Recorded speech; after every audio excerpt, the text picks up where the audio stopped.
Lá por volta do século XII, do século XI para XII, existia um grande rei chamado Sumanguru Kante. Era um ferreiro, era um rei ferreiro. Ferreiro que trabalha com a forja, trabalha com... Sei como é. E esse rei, ele juntou muitas famílias ferreiras e aí se tornou um rei daquele povo ali. Aquele povo.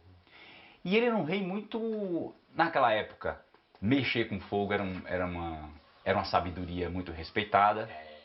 Né? Nem todo mundo sabia mexer com o ferro, sabia mexer né? Com as coisas de pegar o ferro e transformar. Aí ele era um rei muito conhecido, muito respeitado. Aí um dia esse rei, chamado Sumanguru Kante, decidiu fazer um instrumento mágico. Aí, vou fazer um instrumento mágico. Aí esse rei foi até o mestre dele mais velho, né? Porque os reis também têm os seus mestres. Tem os mestres que ele acompanham. Aí ele chegou lá nesse mestre e contou que ele queria fazer um instrumento mágico. E aí o mestre falou assim, tá certo. Você vai querer fazer um instrumento mágico, tá certo. E aí contou pra ele como era que fazia o instrumento mágico.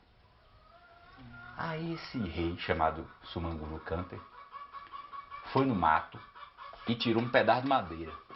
Tinha um pedacinho de madeira, né? Aí ele pegou, tirou outro pedaço de madeira, com 2 pedaços de madeira. Aí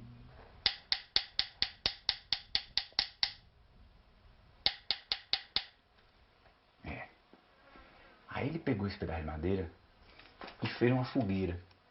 Aí botou umas madeiras assim, mais no alto e botou aquela madeira embaixo da fogueira para esquentar. Aí deixou o fogo esquentar, ele esquentou. Aí como estava bem quente, ele pegou a madeira de novo.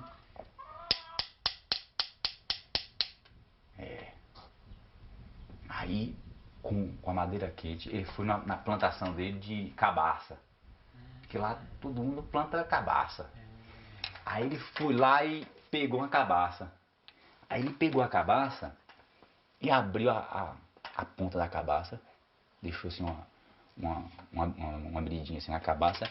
E botou a madeira em cima da cabaça. Aí quando ele botou a madeira em cima da cabaça, aí ele tocou. Deu som. Aí deu som. Deu som. Aí ele pegou outra madeira e outra cabaça e botou embaixo. Aí pegou mais outra e outra cabaça e botou embaixo. E foi botando madeira embaixo a cabaça. E aí esse rei chamado Sumanguru Kante construiu o seu instrumento mágico. Olha aí.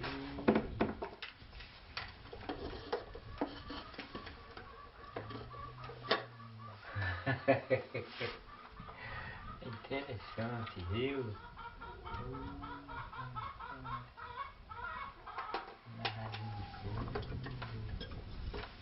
Aí bate aí. Mas ninguém podia bater o instrumento mágico. Se alguém tocasse um mosquito, pousasse, Sumanguru Kante aparecia. Com as roupas vestidas lá toda de couro, enfeitada.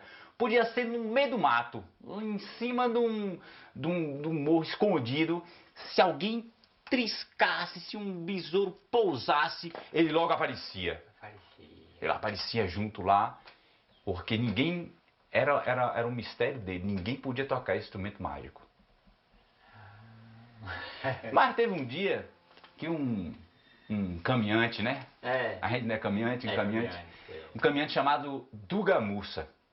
Duga Musa era um músico, um contador de história, e ele caminhava para contar história. E lá vai Duga Musa caminhando por aí. Aí um dia Duga Musa foi caminhando, e olha lá, Duga Musa encontrou o instrumento. Aí quando ele encontrou o instrumento, aí ele chegou, viu aquelas baquetas, e aí ele...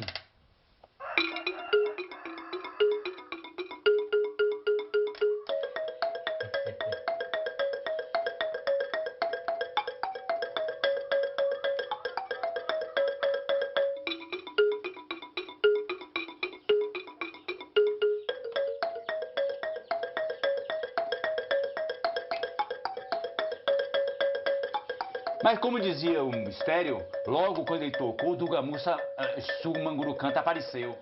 E diante dele lá, e olhou para ele assim: Ei, quem é você que ousa tocar o meu instrumento mágico?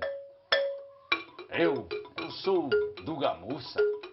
E você, grande rei Sumangurucantem, eu lhe conheço a história do seu pai, um grande guerreiro, um grande ferreiro respeitado.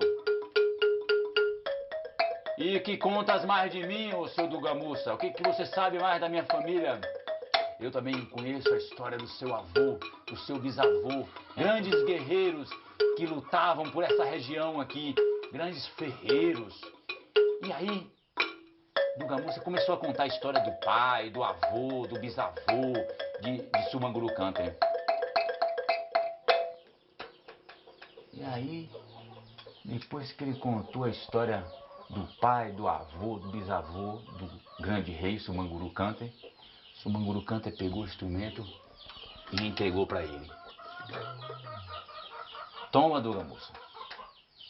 A partir de hoje, esse instrumento vai ser seu.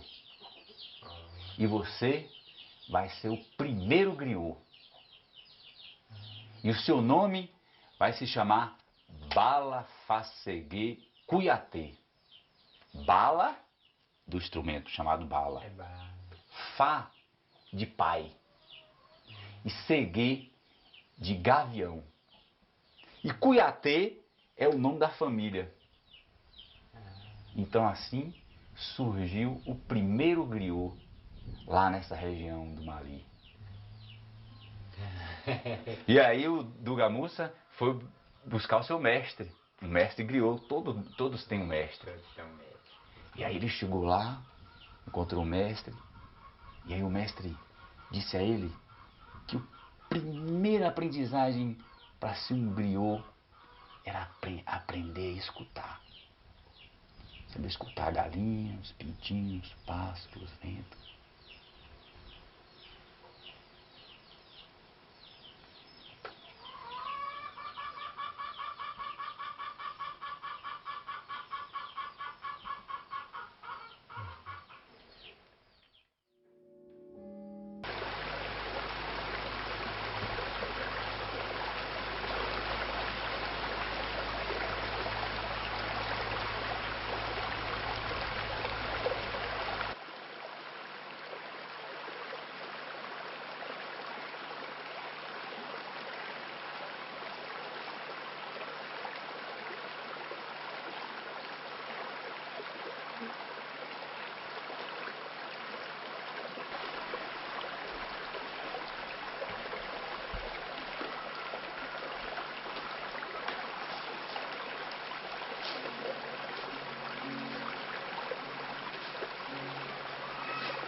E caminhando pelo mundo afora, caminhando, conhecendo um, conhecendo o outro. Eu conheci uma vez, há algum tempo, um chefe de reis, um cantador, um caminhante, chamado Seu Isidoro. E ele me ensinou uma cantiga de caminhada, que eu também acabei cantando acabei aprendendo com a senhora nessa nossa caminhada agora. Cadê esse Zé guardar?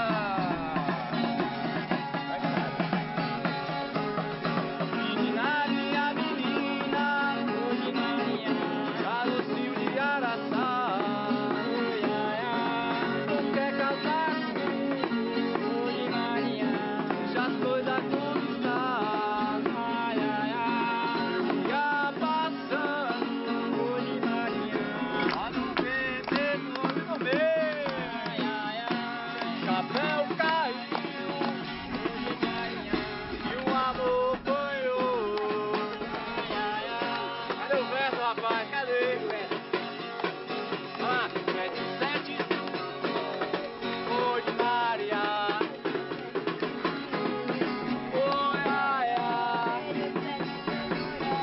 namorada? Muito bem, oi, ai, ai, eu ia passando. A bebedouro. O chapéu vai cair agora, ó. O chapéu caiu.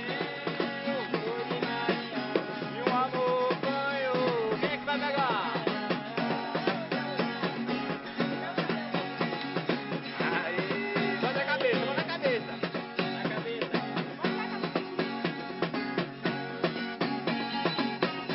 Eu ia passando lá no bebedouro. Chapéu caiu, tudo bem. E um amor banhou.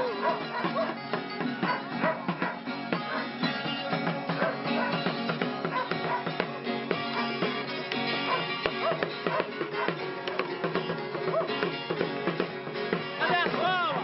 Eu ia passando no bebedouro. Chapéu caiu e um amor banhou.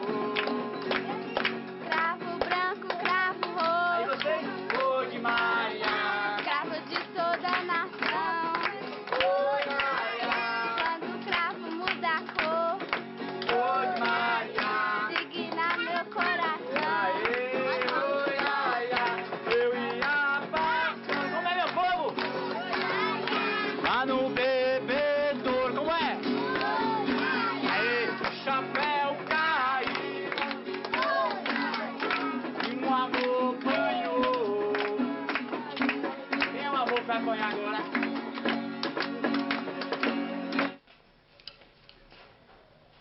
Lá nos sertões da África, entre aldeias distantes, caminham mulheres e homens, aprendendo e ensinando a sabedoria daquele povo.